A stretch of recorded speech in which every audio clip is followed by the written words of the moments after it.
Today, I have a really interesting guest for you who's going to talk to us about women's wellness. She is an expert in the field. She's an empowerment coach, but she works a lot with moms and prioritizing their wellness and self care. But it's not super generic. What's kind of cool about Erin is that she focuses on helping women cut through the confusion, simplify the health process, and get intentional with tuning into their unique bio individuality. She's got certifications in level 1 functional health and nutrition, extra nutrition certifications, and all kinds of cool stuff along that way. We'll have her tell you more. She is also a mom of 4 and a real person following this health journey in her own body and then trying to share outside herself. She's got a phenomenal podcast called Empowered in Health. And if you have issues on, oh my gosh, so many things in this sector, she's actually a really good source. She's fascinating to listen to. I am not your workout girl generally. I'm not a big health nut person. I believe in, reasonable activity and good eating and all the things, but it's not my sector. So it'll be sort of fun today because we're going to talk to her and find out, what do we need to do to be healthy over 45. Welcome to my realm. I'm Tammy Jordan, and this is Butterfly Days, the podcast that proves you're not past your prime. You're living in it right now, because women don't have expiration dates. Butterfly Days is a celebration of the extraordinary potential of Gen X and Boomer women. Throughout history, women have shared wisdom to uplift and empower one another. And you're about to learn hard-earned wisdom and best-kept secrets from interesting, inspiring women. So if you're ready to embrace your butterfly season with confidence, find joy in the present, and create a legacy that matters, you're in the right place. No more holding back. Let's spread our wings now. Here we go.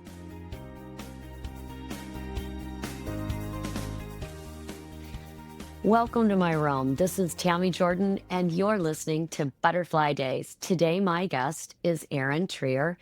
Told you a lot about her. I'm very excited to have a conversation with Erin about wellness, because there are a lot of people in this space that I struggle with them feeling not very balanced about their perspective.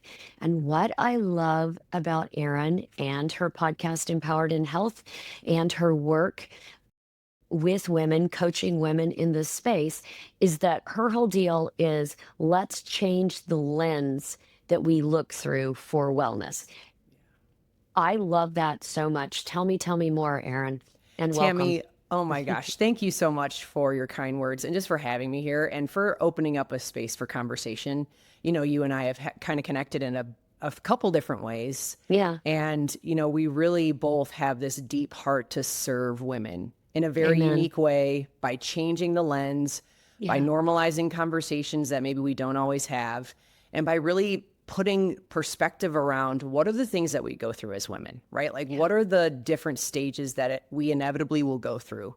And, from my perspective, I personally have gone through a lot of different things health-wise. And I can confidently say that most of what I've gone through, I was not really prepared for. From a young athlete into young adulthood, into having babies, postpartum, now into midlife, getting into perimenopause, preparing for the menopausal transition. There's just so much I feel like I was really not educated about. And there was a lot that I felt very unnerved by as my body was changing, as my brain was changing, as I was experiencing symptoms. And it really woke me up to this idea of, wow, we have to do better for women's health. We have to do better as a society, as a community, in our friend groups, one-on-one. Like, we really have to normalize and talk about what is it that we're going through and essentially help women feel so much less alone. And that's really what kind of spurred on this idea of where I am now and the health coaching work that I do. Is I wanted to really figure out, how do I help women feel less alone? How do I help them understand what they are experiencing is unique to them, and it's all valid and it's all real, And we have to get into these places and spaces where we can figure out, how do we meet women where they're at? How do we help them feel empowered with what they're going through? And how do we really get to this place of helping them feel their best from the inside out, whatever that may look like for them?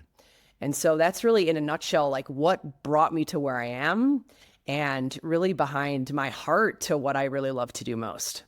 That's what I love about you. I think you serve in such a brilliant and authentic way because you it, you don't need I love this. You're not like, okay, here's the system. I'll give you the system and then you should line up with the system. Yeah. Yep. Your alignment isn't that. It's a little more personalized. Yes. And what give me an example of what that might look like for a woman. So for me, I kind of like to tell a little bit of my backstory, right? Like, how did Please. I actually Please. get to this place of really embracing, loving, teaching, and coaching super personalized and bio individual health plans? Well, it started because when I first was coaching over a decade ago, I was in a one size fits all model, right? I was helping women adopt a program, adopt a plan, adopt supplements into their lifestyle. And that's how I started coaching. And over time, as the program stopped working in my own life, but I also started to see it backfire in my clients' lives, I realized, like, this is not the sustainable way. This is not longevity health focused. This is really more in the realm of one size fits all, quick fix, more diet culture strategy. And that was a big wake up call for me. And, I think all women at some point in time kind of go through this process because we've Mhm. been inundated for decades in the wellness space about what we should do, what we need to do, what we have to do, rather than here's how we actually get personalized with your strategy. And here's how we Mhm. build the plan and program for you.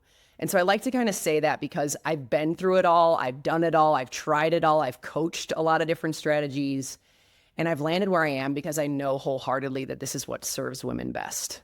And that really is a bio individual health plan. And so, what I mean by that is Yeah. we craft a plan for you. So, we use targeted data based on your physiology. We use, where are you at in your life right now? What season of life are you in? What are you managing? What's your stress like? We look at the holistic picture of your individual journey, and then we figure out, okay, what's manageable? And what are your goals? And how do we get there in a way that makes it feel sustainable and real and longevity focused, rather than here's this quick fix strategy to get to healthy in Right. 6 weeks, in 8 weeks, or whatever the fast track model is that we've heard for so long. And, as someone who's gone through those programs and has gone through those strategies, I've seen how much over time they really end up doing a disservice to you as far as longevity focused health goals go. And so that's really, in a nutshell, what it is. We take the plan, like you said, and we craft it into what works for you based on your individual reality, right? And your individual Right. lifestyle and goals, rather than the opposite. And so much of the wellness space is really that way. It's here's the program, you have to make it work, versus the Yeah. reverse. And I've seen that make a really profound difference in women's lives when you actually customize the plan to what works for you. Yeah, I Yeah. love that. Couple of things because I have a couple questions, but the first thing is an observation. Something that you said that is so important to me is that for so long, let's be honest, the health space was really, and the exercise space was really diet culture. Yep. It was disguised as being about your health, Yeah. but it weren't. No. It was diet culture and everything was on restrictive eating and exercising so hard that you could, counter whatever you were eating. And if there's anything that's been detrimental to women generally since my generation, we're the first generation that started having problems with eating disorders, with bulimia and yeah, and now I can't think of I guess they call it body dysmorphia Yeah. now, but anorexia, bulimia, and any of the other disorders that fit in that sector. Yeah. It all came through for us. So I love that now we're just talking about getting healthy and different ways we do it. So Yeah. in some of the things you just said, so I'm wondering, you said we consider different factors. Is sleep something that you consider and how important is that? And you said we do testing so that way we know what you have. Can you tell us about the testing? I'll start with testing first. Okay. And Okay. so, this is an interesting thing that I have slowly uncovered on my own journey. And as I broaden my education and knowledge, et cetera, I've learned a lot about what you really need as far as data goes to get a comprehensive look at your health. And the truth of the matter is, the conventional side of medicine doesn't necessarily provide that as our standard of care, specifically for women, right? So oftentimes we're going into practitioners, we're going into doctors, and they all serve a really unique, specialized purpose, which is amazing.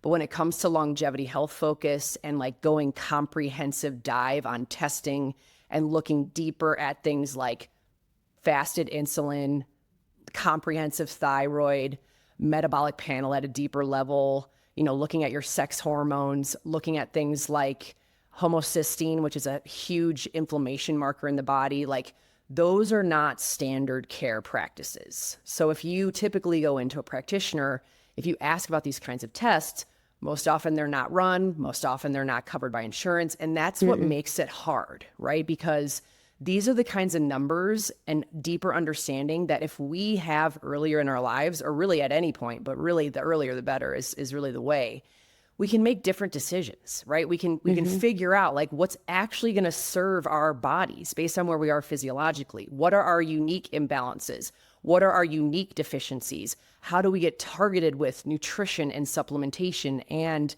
things like fitness and beyond? The best way to do that is by understanding what's happening underneath the hood. And the only way to know that is by going deeper dive on testing. And so I'm a firm believer in getting comprehensive testing. Most often it's done the best in the functional space from what I've learned. And that's literally just because of the lens that functional practitioners look through. And we kind of talked about that at the beginning, Tammy, is like really changing the lens that we look through for our health. And one of these areas is talking a little bit more about what is deeper dive testing, what does that look like, and how do women get access to it? And most often it's in the functional space with a functional health coach like me or functional health coach practitioners that really understand how do we go broader and deeper on testing so we can get a broader and deeper picture of what's really happening physiologically as far as changes go. So that's what testing looks like. And that's what deeper dive, more specific personalized testing looks like. As far as sleep goes, go ahead. Before you go there, I think it might help us on this. Will you define functional health and maybe even contrast it slightly to traditional, would I say traditional medicine? I don't know, but Conventional, traditional. conventional. Yeah, conventional or traditional. So I'll start by saying this, and I want to preface this, is there is a space and a place for everything, right? Amen. And it's really important that we have access to conventional meds, specialists, doctors that really go deep rooted on their craft, right? And understand the body in their unique specialty. Like it is absolutely a necessity.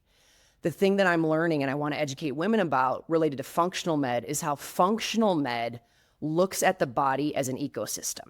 And so when you have any kind of symptom, you have any kind of pain, you have something that you're managing inside of your body, functional says there's something happening deeper in the root that's affecting all of the body systems. And it's ending up with these symptoms or this pain or this potential diagnosis. And that's the difference, right? So like conventional med, traditional med, most often you're going to a specialist, right? You're looking at one part of the body, one organ, one area of pain, which is essential in certain kinds of situations. Certainly. And then functional, again, is looking at how are we going ecosystem? How are we looking holistically? How are we thinking about, okay, if you have this symptom, where is it potentially coming from, right? And most often, a lot of what I've learned and what I teach is how a lot of symptoms, disease, what we potentially carry in some capacity related to not feeling that great is metabolically driven, right? Our metabolic health is a huge driver inside of how our body works as an ecosystem, how our hormones communicate, how our body carries inflammation or not, how we're able to clean up dead cells that don't serve us anymore. Like our metabolic health is the engine inside of how our body is able to function well. And so again, functional looks more at that. And that's really how the marriage can be looked at, right? So instead of going always specialist, we're looking at the body as a whole. I love that. A holistic approach just seems much wiser. Yeah. We're whole people, Totally. But I do honor and respect what you've said, that there's a time and a place when a specialist who's just deep diving in one place is important. Yep. That said, one of the most important changes I think that's coming in medicine is an ability to pay attention to multiple systems Yep. and how they might work with or interact with, each other. Right. So, Absolutely. Absolutely. And I know you also asked about sleep. yes, And sleep is a huge piece of the overall puzzle, right? Like sleep is when our body is able to repair and restore itself. It's when critical. so many critical functions happen, right? And so, kind of going back to the ecosystem mentality or the idea of functional health, one of the things I help women really understand is their unique endocrine system, because women have a unique endocrine system. And, between our thyroid, our insulin, our sex hormones, and our cortisol, right? Stress is just cortisol. Like those four pieces to our endocrine system are wildly interconnected, right? So, for example, like if we are experiencing blood crashes throughout the day, if we're not eating consistently, or if our stress is in overdrive, we're not managing stress well, or we are living a really stressed out lifestyle, or our sex hormones are super depleted and we're Yeah. losing them because we're in midlife, we're getting into the menopausal transition, or for other kinds of things outside of our environment, et cetera. All of those things will play off of one another, right? So, for example, a lot of women who maybe are trying to figure out different ways to unlearn habits that maybe don't serve them anymore, or how do I dig into longevity focused habits, one of the biggest things I work on most is nutrition. And nutrition is a huge driver inside of how well do we sleep, right? Sleep and cortisol, right? Stress and cortisol alongside insulin, blood glucose, nutrition, like those are super interconnected.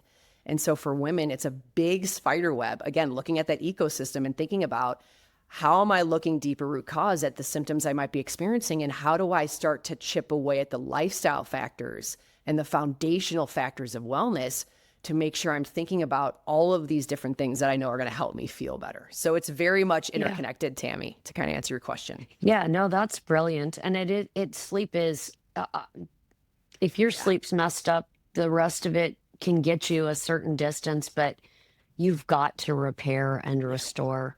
What about what is gut health in all of this? Like what degree of impact does that have, or what should we be thinking about? It's also a massive driver, right? So the gut is really the second brain. And, there's so much that the gut is Thank you for responsible saying for. that. Yeah, it's the second brain. And, I've had to learn this kind of the hard way in my own journey, if I'm honest, because I kind of didn't want to believe it, especially like in my earlier years, in my 20s and my 30s, when I was kind of doing a lot of the powering through, just work harder, eat what I want, as long as I'm moving and working out at, a million miles an hour, it doesn't matter.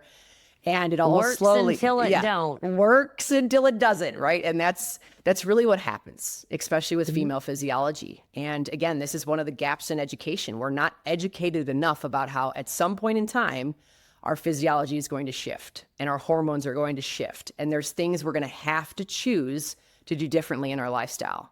And so learning about gut health was one of those things. And as I talked about, the gut is the second brain. It's responsible for, overall hormonal communication. It's responsible for neurotransmitter communication, right? Like how well our body actually transports neurotransmitters and how the brain actually can function, right? Like the brain and the gut are constantly talking to each other.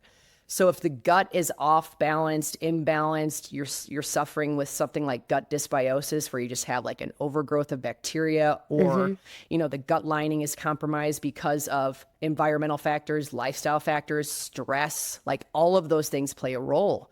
And Yeah. so most often women experience some level of gut discomfort, especially as they start to get into midlife health and experience hormonal fluctuations, because as I just talked about, the endocrine system is wildly connected, but the gut is part of the overall ecosystem. Like it's a part of the overall journey of how our body's communicating. And Yeah. so, for me, and I see this a lot with my clients, I had a lot of gut issues, right? Like really intense bloating, Mhm. really intense gas, like distension after every meal. Mm. I got to a point where I felt really sick no matter what I was eating. And a Yep. lot of that was, stress driven, environmental driven. My hormones were fluctuating. My blood glucose was not as stable as it should have been because of old habits creeping in that I thought were healthy that weren't really serving me anymore. And this just kind of a whole myriad of all kinds of different things, but gut health is a big driver too of the picture to understand how it plays a role in your larger health. When you're saying all that, what's coming up for me is that I have a dear friend right now who is someone who's always been very athletic and Yeah. very diligent about her, I would say impeccable about her workout life and Yeah. fitness. And she's struggling with SIBO, Yeah. which, if you know about that, you please feel free. It's small intestinal Bacterial bowel overgrowth. overgrowth or something. Bacterial Bacterial overgrowth. overgrowth. Yep. Yes. Yep. And over a year now, 3 or 4 different antibiotics trying to get it back under control. And just what you said, those symptoms, distension, can't eat. Yep. It's for her, it always started like in the afternoon and just got worse Yep. and worse and worse by evening, Yep. which I think is common to Very that common. syndrome. But the other piece is she's always been a fairly, even keeled chickadee, which I love about her, Yeah. but she struggled with, I don't know if I could fully say depression, but she certainly struggled with stress and with leaning more that way during Yeah. all of this. Yeah. And I was thinking to myself, can that partially be because of the gut health piece? Yes, absolutely. I've had SIBO, or I've had SIBO in the past. Hmm. And like what I've learned from my practitioners and coaches that I've worked with, but also inside of my education, is SIBO is actually a symptom. And there's usually a deeper root beyond SIBO, right? And, as far as SIBO goes, most often a lot of practitioners will just try to target SIBO or do antibiotics and things like that rather than figuring out what might be going on deeper underneath the hood, right? What Yeah. other kinds of imbalances might be happening there? You talked a lot about really athletic, always on top of workouts, even keel, and things along those lines. What I want women to understand, especially inside of seasons like midlife health when our physiology is changing, is even lifestyle factors can start to add unnecessary stress to our bodies, right? So even things like really great workouts can start to backfire. And I've experienced that in my own life, and I've seen it with my clients. And this is one of the things that we work through inside of the work I do. And what I want to educate women about is at some point, you kind of have to start to evaluate even the lifestyle things you're putting in as healthy things, right? Like Yeah. Give me an even those example of that. factors. Like most often it's women who are overtraining, right? Women who are overtraining, they're working out really, really hard. They're not getting adequate fuel consistently enough throughout the day. They've fallen for things like intermittent fasting for a really extended amount of times without a specific strategy, without understanding what serves their physiology. And again, all of that at one point in time starts to fill your stress bucket up more and more and more. Yeah. You pair that with environment, right? Like how our foods are processed, chemicals in our products, right? Like all of those things are working against our physiology in some capacity. And, there's a lot that's in our control, but there's also a lot that's out of our control, which is why Right. getting educated matters. And Yeah. so much of the work I do is evaluating through the stress lens for women, right? What does your lifestyle really look like? What does your fitness look like? And is that serving you in this season right now based on what your symptoms are, right? A lot of the time we're looking at sleep again, Tammy, and we're evaluating, are you sleeping well? Because if you're not, then you shouldn't be hitting the gym for an hour, right? Like it needs to be this balance of figuring out, like, are you resting and restoring well? And if you're not, then your stress bucket is starting to overflow. And so what are we evaluating, not only in like the deeper dive data of what we can do for your physiology, but it's also lifestyle. And I talk Yeah. all the time about, the foundations will always matter most. Like we always need to be looking at and considering the foundations. And that's maybe the most profound thing that I think women start to kind of grasp more and more as they start to get educated about this idea of functional health and root cause wellness is I have to be evaluating my lifestyle too. Like even the things that I consider healthy or habits that Hmm. I'm leaning on. Or that Like, used to work yeah, well for right. me may Exactly. not always. Exactly. And Oh, that is so interesting. it's a hard realization. Like, and I'm the first to admit, like, it took me some time to really grasp, like, what do you mean I can't really work out the way I thought I always needed to in order to be healthy or feel good, right? Like, what do you Hmm. mean I can't lean into this outlet that I need or I have to have it this way? And some of it is mindset, right? And like letting go of the emotional ties that you have to some of the things that have served you at one point, and realizing, like, especially in midlife, it really is about embracing a whole new strategy and really leaning into your body and your brain in a totally different way. And the thing is, like, once you start to learn it, it becomes like this unbelievably freedom-filled strategy. And it just feels so much lighter and more comfortable, and not like this I'm fighting against everything kind of energy, you know? And I think a lot of women feel that to a degree when it comes to Yeah. health, not only because of what we've been shared or marketed for so long as far as what we need to do, but also, like, again, it goes back to the education thing. We haven't been educated enough. And so I'm super passionate about talking to women about this, because I want women to know, like, the way to speed up and especially get to a place of feeling really good, feeling energized, getting to results, and getting into that place where you want to like absorb the most amount of energy inside of your longevity with where you're going, is to slow down. Like, it really is slowing down to speed up.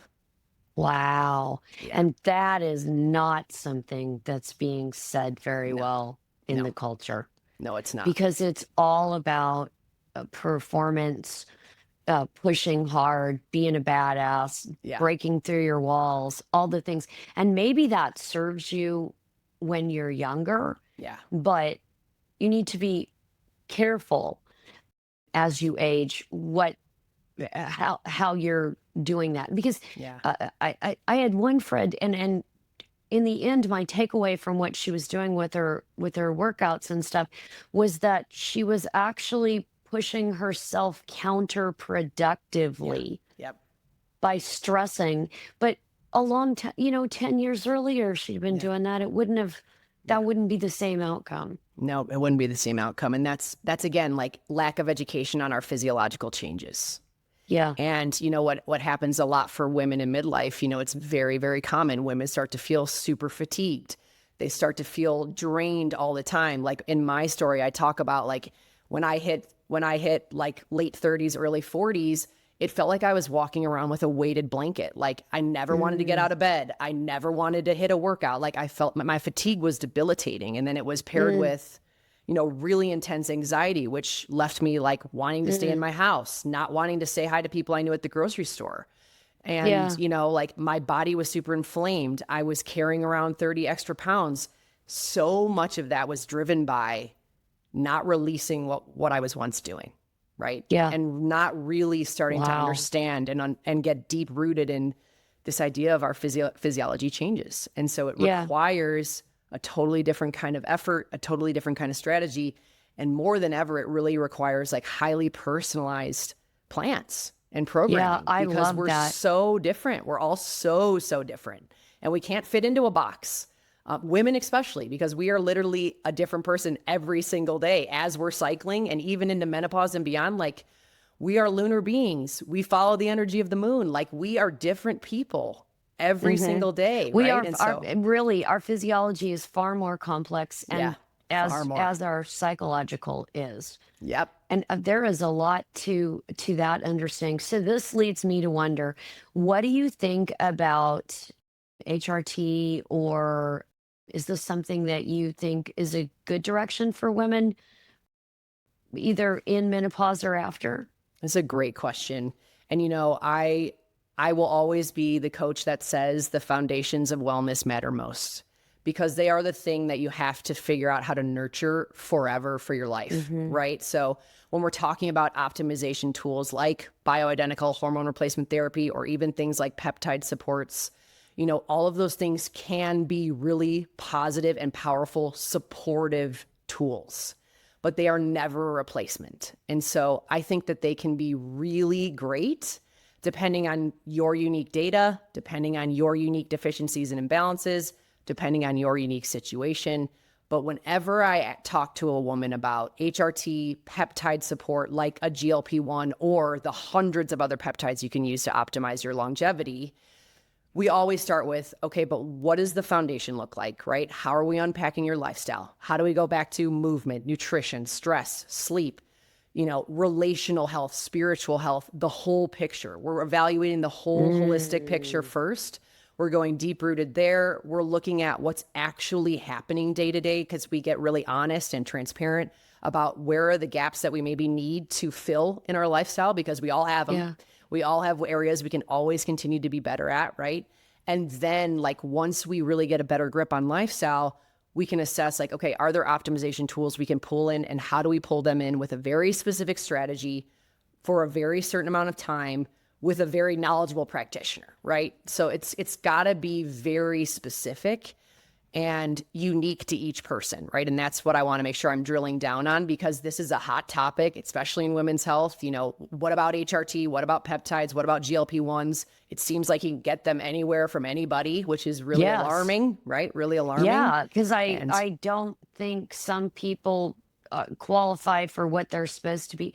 This right. is, and wasn't it initially to address obesity, but Yeah. now it seems like it's just Hollywood's answer. Yeah, it's a very interesting hot topic, and the best advice I can give is to make sure that you are slowing down tremendously, doing your research and working with a knowledgeable practitioner and a knowledgeable coach that will put you through the correct strategic process. Because when you misuse anything like an HRT or a peptide and you put them in before your physiology is ready, your gut health is optimized, your metabolic health is optimized, your hormones are in a better place, you're stabilizing blood sugar, like all of that ecosystem work matters. And so what Yeah. happens for some women is they aren't necessarily guided well, and they start optimization tools like these things before the internal terrain is prepared, and it backfires. It doesn't help. It doesn't improve symptoms. It doesn't improve weight loss. It doesn't help you meet the marks on the goals or the results that you're looking for.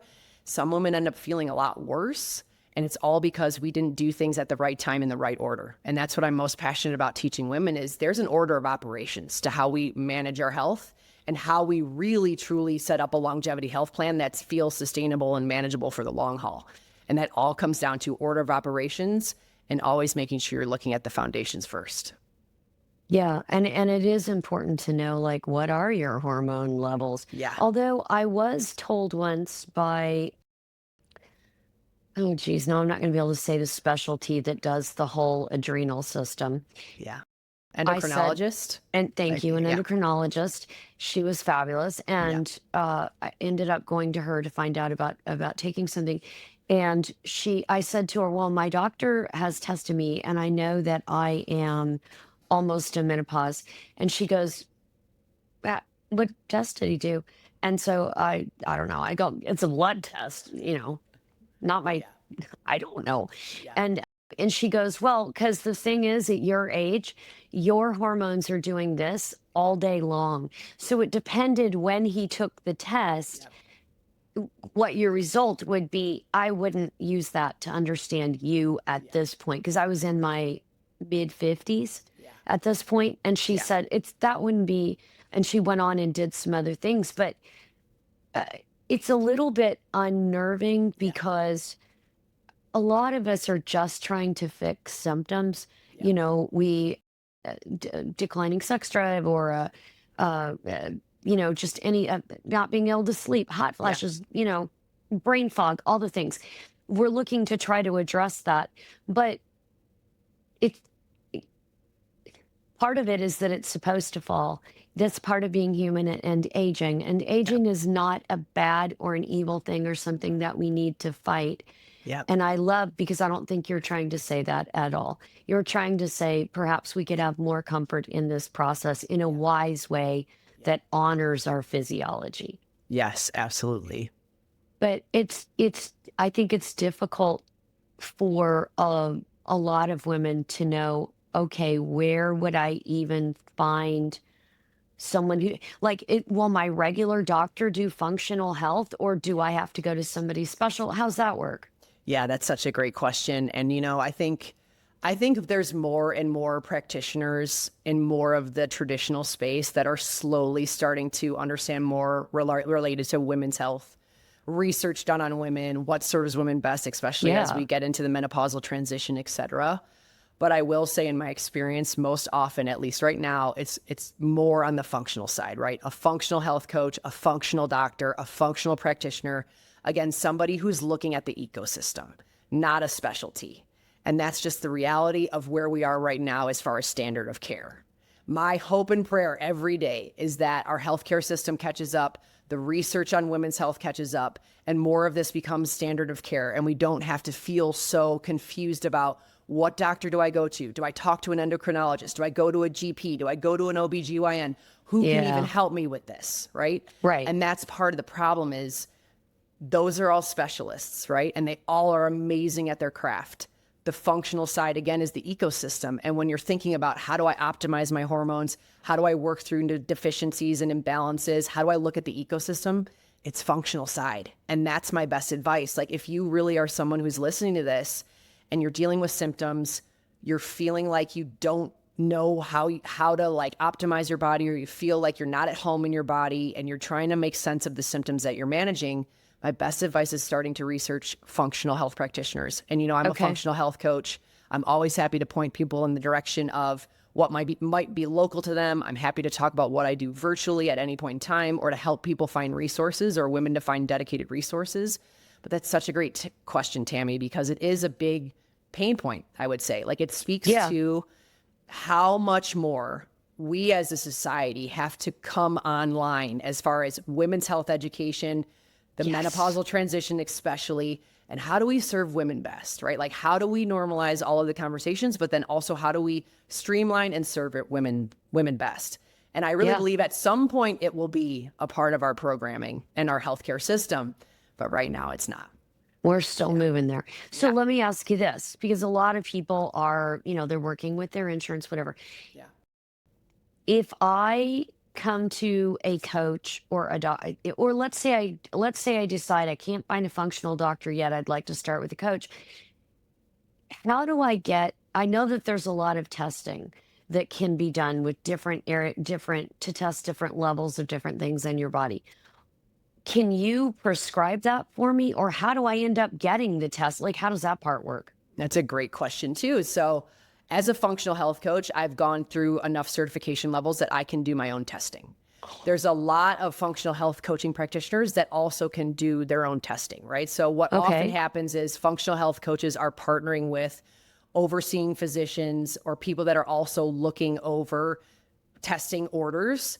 So you can actually just make sure that everything is compliant and, in alignment with what will serve you best as far as blood work and things go. But I work personally, like I work with a larger network of coaches, doctors, practitioners that are part of, ordering tests, overseeing how testing is run. We do case studies together. We unpack cases together. We come up with protocols and programming together. So it's very much a collaborative effort, right? And so the thing to understand about testing is you can do it with functional health coaches and functional practitioners. It's just a matter of finding the ones that actually can run the tests. And then most often, like you kind of spoke on insurance, I would say, in my practice, people are able to use like an HSA towards covering testing, supplementation, stuff like that. At this point right now, most often functional health is not covered by insurance, which is also a very big bummer, right? It is heartbreaking to me. Honestly, it's heartbreaking because, again, it speaks to not the standard of care, but it really is the most powerful and transformative information you can start to give yourself for your health. And the goal with functional health, and I actually just talked about this yesterday on my social media feeds, is the goal is to try to do this process once, right? So the analogy I like to use is remodeling a house. Like if you're remodeling a house, you're building a house. Yeah. What happens if you do all that without building the foundation first? Like if you just jump right into doing the counters and the cabinets before you do anything else, or if you are putting the roof on before you put electrical and plumbing in, like at some point in time, everything is going to crumble to the ground. You're going to have to burn it down and start all again because you didn't start with the foundation, right? It's the same for our health. And that's how I talk about and speak about functional health specifically, because functional health goes deep dive into the root, right? Into the foundation. And it allows you the best targeted data possible to build the most solid foundation. So then you have a strategic plan and you're building from a solid foundation, and you don't have to keep going backwards or spinning your wheels or feel like you're in this hamster wheel of never going forward or constantly feel like you're going nowhere. And that happens a lot in the wellness space, especially when we're looking at symptoms or organs or pieces of the body in isolation. And so that's, again, kind of the thing that I like to use when I'm explaining what functional health is like the idea is to try to do it once. So yes, it is an investment. Yes, it takes some time and energy to kind of find a dedicated person that can help you do the deep dive work. But the goal is to do it once. So then you have the solid foundation that will set you up for so much success, energy, and longevity like you would never believe. And like that ultimately is the goal. I'm always fascinated because health is something that's so primary Yeah. to us, period, right? And I'm always fascinated by what women will pay for beauty treatment stuff. But if something's not covered, they go, well, I can't get that. It's not covered. Yeah. Dude, listen, I don't want to judge anybody's anything, but I would suggest that it may be that the investment in health has a payoff far better. Listen, great color is a blessing. I'm not gonna lie. Of course it is. I mean, of course, but seriously though, to have good fundamental baseline data about your health is something that if you're able to, and if you're, that's something that's reasonable for you, that's an investment, baby. Yeah. That's something you're going to be using for a long time. A Baseline long data time. is invaluable, plus whatever you get out of the diagnostic in it. Yeah, You know? 100%. 100%. And I talk about the mindset shift a lot with women, and I've gone through my own mindset journey of having to really embrace this idea of proactive health decisions. And Yes, so much yes. of our system is set up to be reactive, right? We're reacting to symptoms, we're reacting to disease, we're reacting to diagnosis, and here's the Band-Aid, and here's what you need to do now because this is what you are experiencing, versus here's how we proactively invest so you don't get to that point. So you start to learn your body. So you start to optimize your health now. Because like you said, Tammy, and we've talked about this, like we are all, our time here is finite, right? Our time here is finite. And I'm a firm believer in helping as many people as possible live the most energizing, fulfilled, amazing lives that they deserve and should experience, because we have this one shot. And so, that proactive mindset is hard to work yourself into, but it can be really profound when it comes to really helping yourself feel good. Yeah, a lot of really long term. And sort of the extra layer on that is, don't forget, taking care of your body and your gut and your metabolism, your systems, is actually also protective on that mental health piece, because we now know that the brain and the gut are intertwined, that they're doing the same job. Not, I don't know if it's the same job, but they're certainly working symbiotically to manage your mental health. So it's like a double investment once you start 100%. realizing the roots of that. It's not just thinking clean, it's making sure that your body is supporting you for healthy mindset. Yes, 100%. It's such a great point. They are definitely partners. Definitely partners. I like that. They're partners. Thank you. I love it. That is so good. Yeah, I really appreciate your passion and coming to us. Oh, there was one other question.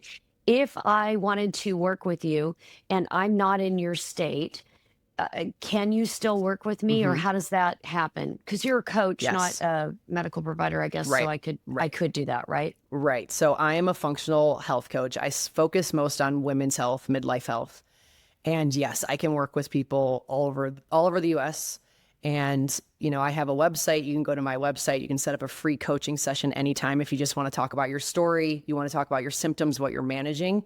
I'm happy to discuss whether or not what I do is the right fit, or point you in a direction where you're going to be served best, because that's really my ultimate goal. Like, I want women to feel equipped and empowered and to have informed knowledge. So then when they can go to a doctor or they go somewhere else, they know what they really need, and they know what to ask for, and they know what to look for, and they know how to kind of like sift through the noise a little bit, because it's so overwhelming sometimes. And so that really is my ultimate goal. And, I would love to connect with anyone that might want to, talk a little bit more about what it looks like to work with a functional health coach like me, or even beyond that. So yeah, my website is the best place to kind of connect more erintrier.com to kind of talk about free coaching. I got some erintrier.com. freebies on there. Yeah, I got some I freebies on love there. that.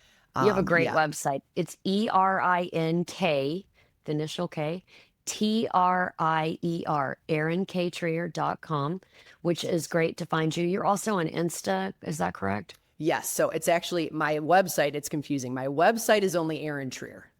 My Erin Trier, Instagram is excuse me. Erin K. Trier. So it's There we two. go. I had to switch There my we go. Instagram. And so now I have my middle initial on my Instagram. I But love yeah, that. either I place, love like that. those are the places I'm most active. I also have my podcast up on YouTube. That's another place I'm active. Yes, But Empowered in Health. yeah. Look that up. She's got some really interesting guests. I think that my audience might really enjoy that as well.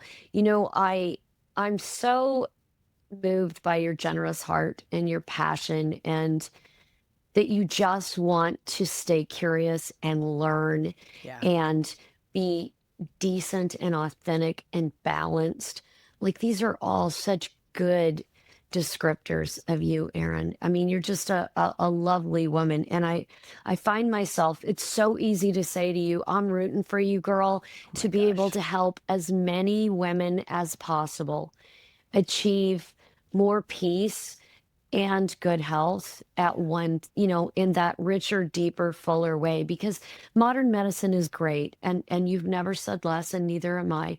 Yeah. But what you are suggesting is that there is perhaps an emerging frontier that could serve us even more deeply. And Yes. I want my audience exposed to that. And you're a marvelous resource for that. So thank you. Thank you so much that you've joined us today. I'm grateful for your time. Tammy, thank you so much. It's been such a wonderful conversation. I can't thank you enough for creating this space and just for the opportunity to talk more about how we can really empower women, because Yep. women deserve it. And, Amen. there's a lot that we can continue to grow and normalize and work through together. So thank you again, my friend. I agree. And I say we have you back later to talk about even more issues as you progress in this, okay? I would love it. Okay. All right. It's a deal. I'm so grateful you listened to this episode. I hope it was a real value to you. If there's a sister in your life who needs this message, please share it, just like women have done to lift each other up over the centuries and across cultures. Women lifting each other is so important. It's why I do this work. And to avoid FOMO and keep up leveling your own life, make sure you don't miss the next episode. You may be losing hormones, but your life has given you powerful perspective. And I believe you have something to give that no one else does, that the world needs. So remember, I'm rooting for you. Let's go.